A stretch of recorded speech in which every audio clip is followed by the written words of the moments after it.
They're like, hey, this one was made by children. I want you to know. Okay, these are cheap because we whip the children on this. Discount retail app Temu a year to get to 51 million monthly active users in the US. That's approaching the 67 million user base that Amazon spent decades building. Temu gained ground by selling cheap goods shipped from China, like this $20 coat or $9 stainless steel water bottle, and it's positioning itself to be a bigger player in the US e-commerce landscape. Anybody who's not Amazon is the short answer of who should be worried. Here's how a one-year-old brand is keeping the e-commerce industry on watch, and how, just like Amazon, it's redefining what it means to shop online. I legitimately don't understand how people like buy stuff from Temu, because like it looks so sick, and all the Instagram ads that I get, it looks so goddamn sick, like all the shit, but there's got to be a catch, and I just genuinely don't understand what the catch is. Like, what is it? Is it all just like stuff that they were gonna throw away or something? Like, what is it? If you are an internet People saying like it's like Wish. I don't know what Wish is either. I don't know what Wish.com is. I've never used it. You'll say Temu everywhere. In just over a year, the retailer has flooded social My chicken plant coworkers love Temu because it's cheap. feeds with curious consumers. Is Temu a scam? She's a serial Temu user. I guess I'm known as a Temu girl now. It aired ads at back-to-back Super Bowls and stirred up debate on how to even pronounce the name. They're freaking. I just don't get it because like, isn't this what Amazon is too nowadays? Like they just take like all the drop shipping garbage and post it on Amazon until everything is still being made in China. You know what I mean? Like that's the problem. It's just like people will be like, oh dude, it's really fucked up. It's like disrupting e-commerce. It's like, no, this is just like a direct way to get the, it's basically a more streamlined Alibaba where you don't have to buy in bulk.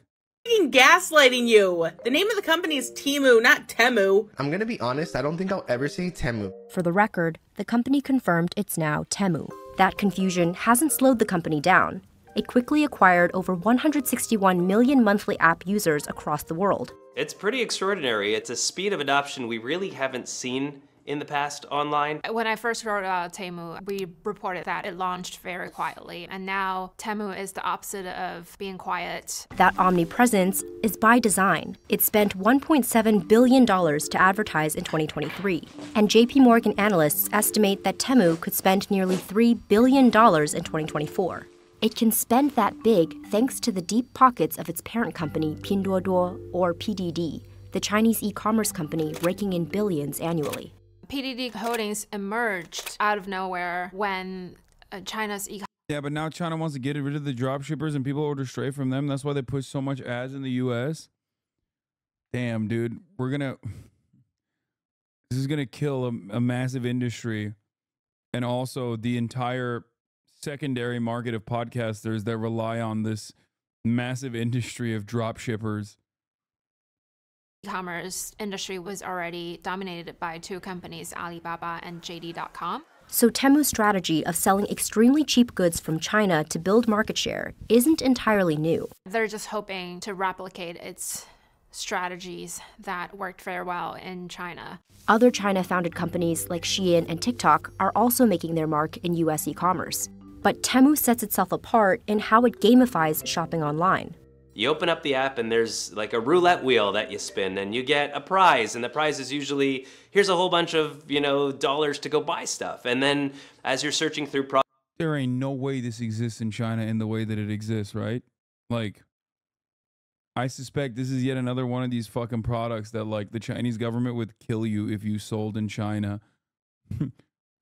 Like, if you were to do gambling e-commerce, the Chinese government would execute you on the spot. But then it's like, if it's America, they're like, very cool. No, definitely. first off, you're amazed at how low the prices are, and then you see a ticker of how much time is left before, this offer expires or before they're sold out of that product. That strategy has paid off.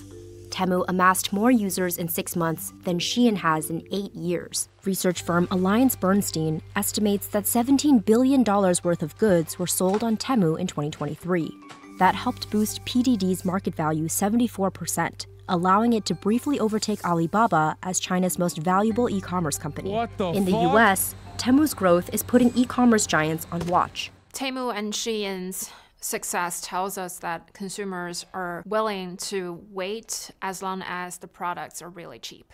Temu says its standard shipping takes 6 to 22 days, while express shipping is 4 to 11 days. Temu connects factories and wholesalers with consumers directly, cutting them. To be honest, I like AliExpress better. I got a Lego Trafalgar Law, and they even give an extra set of hands in case you lose the first set, 10-10. Middlemen.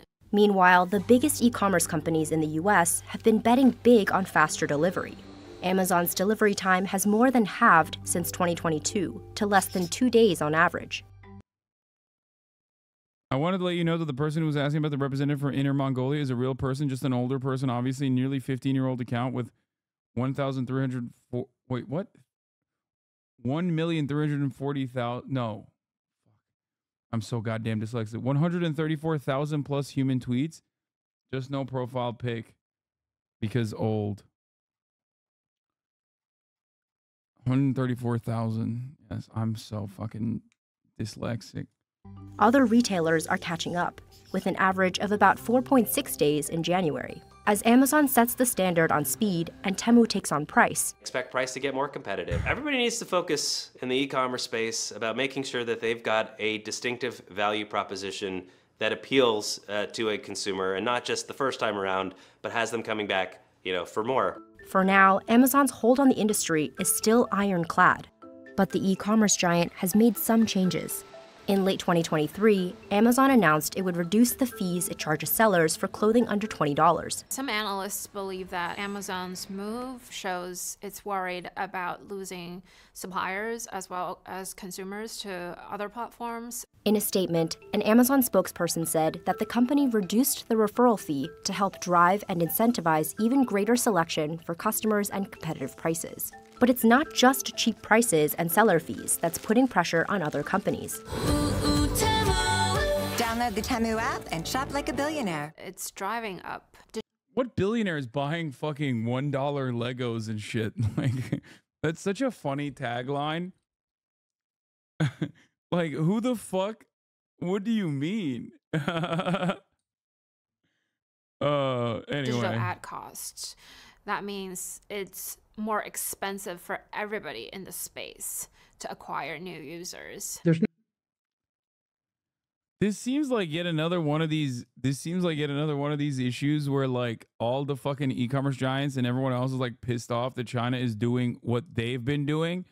Because like when you think about it, what Temu is doing is like predatory pricing, is undercutting the competition and like dominating the fold or dominating the field because they have the manufacturing advantage.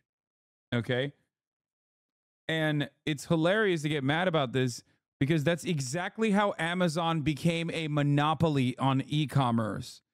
That is literally how Amazon did it.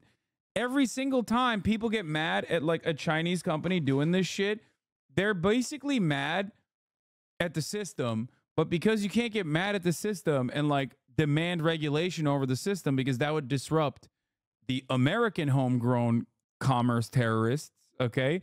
Then you're just like, yeah, what we must do is ban the Chinese, which is hilarious. It's the same shit behind TikTok. It's like TikTok is a hotbed for misinformation. True.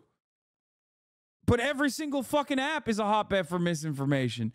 You're just mad because it's the Chinese app that's doing the misinformation, and you don't have the same level of control that you would over like being able to bully like Facebook, being able to bully Twitter if you wanted to. And I don't get it. Like, it's just like, okay, well, fix it. Regulate it across the board if you genuinely want to solve the problem. Like, the major reason why I suspect Temu probably pops off now is because all the shit that you get on Temu, you get from a drop shipper on Amazon. I've complained about Amazon's dumbass drop shipper scourge many, many years ago in a famous rant where I was talking about trying to buy a fucking basketball. And it was like every basketball was like bow bow basketball. And it's like, no, I just want fucking a normal basketball. Okay? I don't want like Xin Xiaoping basketball that's like glow in the dark. Okay? I want the regular fucking Wilson basketball. And And it was literally, it was that. That was it. That was like literally all of the basketballs on there for all eyes to see is like directly drop shipped from China. And is this racist? No, there's, first of all, which one is it? Am I xenophobic or do I dick ride China? And I would probably say I dick ride China a little bit on this spectrum. Okay, I'm infinitely closer to dick riding China than I am closer to xenophobia. Okay.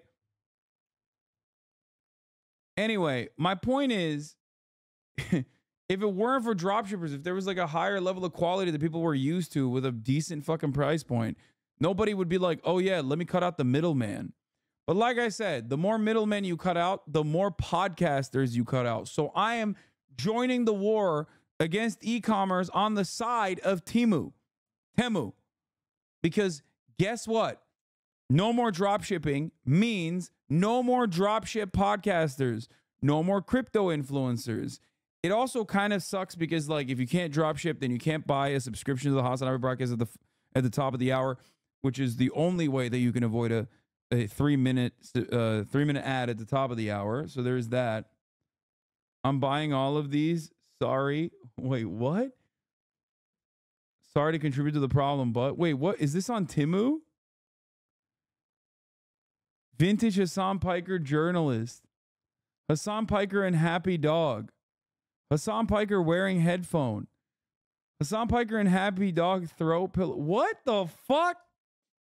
No question that that Temu and Shein are having an impact in the market. I think those two players are almost single-handedly having an impact on the cost of advertising.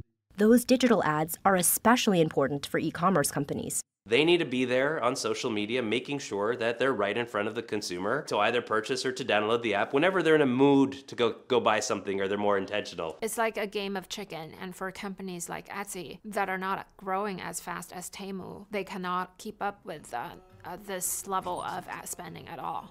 An Etsy spokesperson said that the company is seeing a strong return on investment for its marketing costs, and the Etsy marketplace is profitable. That's the short-term threat Temu poses to its competitors.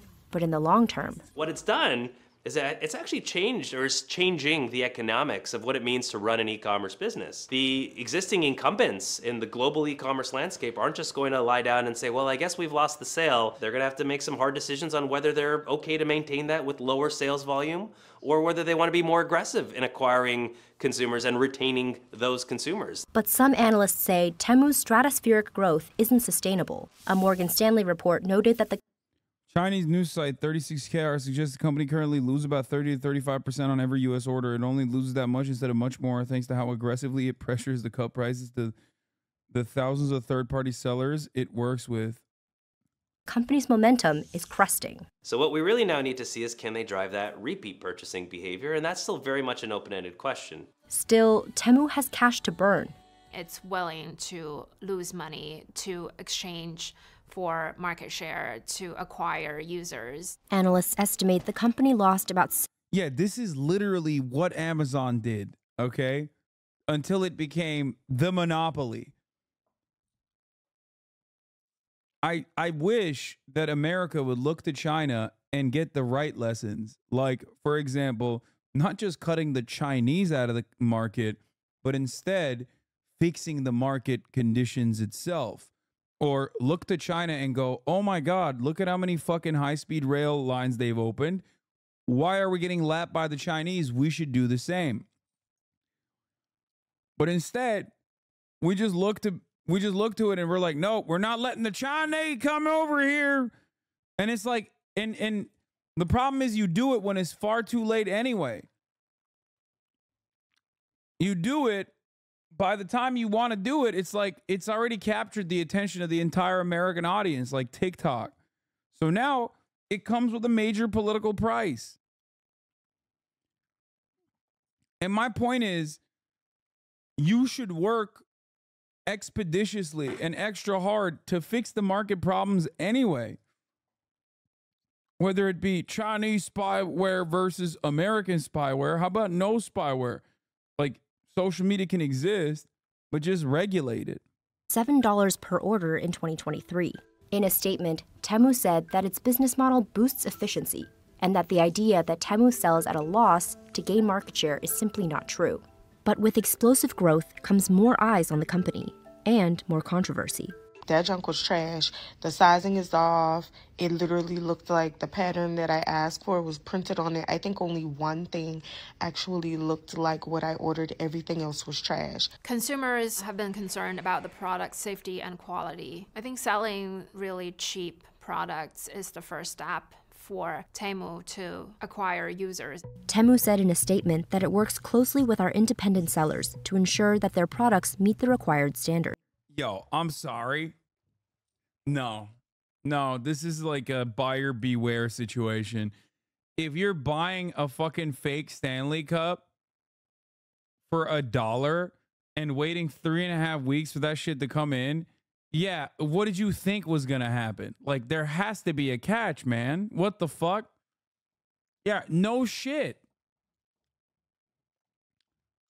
I just don't get it. Like, what was your expectation? That it was going to be the real Stanley Cup? The fuck?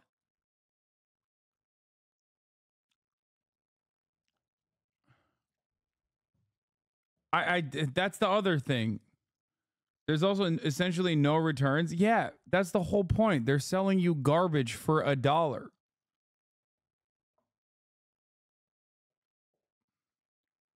The real smart thinker is supposed to go and find the factory that makes the makes the Stanley Cups in China, and then, you know, tries to nail down that factory on AliExpress or whatever. But that requires, I assume, a lot more time and effort. You can essentially return anything? Yeah, dude. I don't think anybody's like... I don't know, dude. My $8 fake Stanley is pretty cool, and I wear Temu clothes all the time, and nobody notices. And it sucks to understand wanting to buy clothes from sites like these because clothes are so fucking expensive. I can't even afford to buy a simple outfit without breaking the bank, and I'm not really even that broke.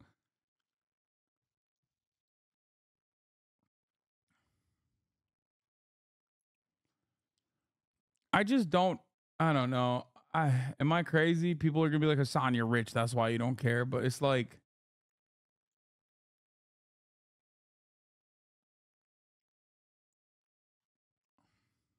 and the US government is already watching the fledgling company thanks to its Chinese ties. A 2023 report from a congressional commission called out Temu for concerns around data risks, exploiting trade loopholes, and use of forced labor. The company says that in regards to the trade loopholes, it is open to and supportive of any... people talking about use of forced labor? Okay, where are the dropshippers getting it from? The same fucking factory. Where's literally the same factories making everything? In China, the exact same factory, depending on how much you want to spend, is making the Forever 21 and also making like high luxury wear blanks as well. It's the same fucking factory. They're not like bringing in child slaves for, you know, the Forever 21 shirts. You know what I mean? They're like, hey, this one was made by children. I want you to know. Okay, these are cheap because we whipped the children on this. The other ones are a little bit more expensive because we didn't whip the children. It was still children. And then this is the most expensive version because these were made by adults. They were whipped, but they were adults. And the most expensive one is the adults that we don't whip. Like, is that what you think is going on? No, it's the same fucking factory.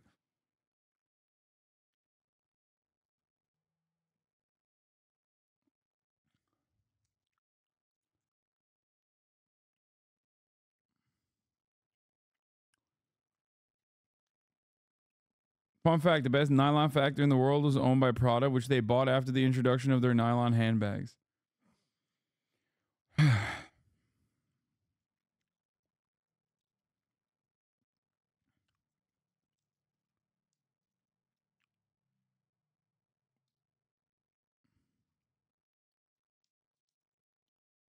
When I order toaster, factory makes my toaster special. Everybody knows this. The official Stanley Cup already has lead in it. Yeah, this way you can get even more lead if you would like. policy adjustments made by legislators that align with consumer interests. It added that it considers privacy and security to be core functions of the platform, and that it's committed to ethical labor practices. But the company is still primed to keep growing. I think that's what Temu, Shein, TikTok are really going to bring to the marketplace. Is they're going to force everybody to level up their game, and we're going to see who's real and who was just a pretender.